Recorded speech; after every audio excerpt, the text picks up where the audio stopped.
ఇది వందేమాతరం మార్గదర్శకాలపై సుప్రీంకోర్టు ఇచ్చిన కీలక తీర్పు గురించిన సంక్షిప్త విశ్లేషణ.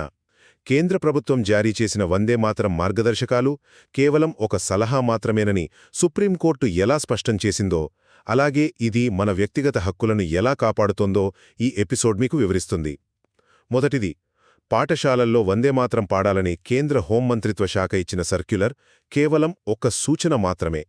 అంటే ఇది ఎవరినీ బలవంతం చేసే చట్టపరమైన ఆదేశం కాదన్నమాట. ఎవరైనా వందేమాతరం పాడకపోయినా లేదా ఆ సమయంలో నిలబడకపోయినా సరే వాళ్లపై ఎలాంటి శిక్షలు ఉండవని కోర్టు తేల్చి చెప్పింది. ఒక సాధారణ ప్రభుత్వ సలహాని మనం ఎంత త్వరగా కఠినమైన చట్టపరమైన ఆదేశంగా పొరబడతామో ఆలోచించండి. సరే, సలహాకి చట్టపరమైన ఆదేశానికి మధ్య ఉన్న తేడా చూశాం కదా. అసలు మన రాజ్యాంగం దీని గురించి ఏమంటుందో చూద్దాం. రెండవది, రాజ్యాంగంలోని ఆర్టికల్ 51A అంటే ప్రాథమిక విధుల ప్రకారం జాతీయ పతాకాన్ని అలాగే రవీంద్రనాథ్ ఠాగూర్ గారు రాసిన జాతీయ గీతాన్ని గౌరవించడం పౌరుల విధి. కాని అందులో బంకిం చంద్ర చటర్జీ రాసిన జాతీయ గేయం, అదనండి మన వందేమాతరం ప్రస్తావన ఎక్కడా లేదు.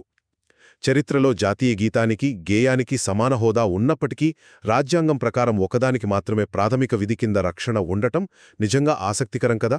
ఇక చివరగా, జాతీయ గేయం పట్ల గౌరవమనేది ఎప్పుడూ స్వచ్ఛందంగానే ఉండాలి.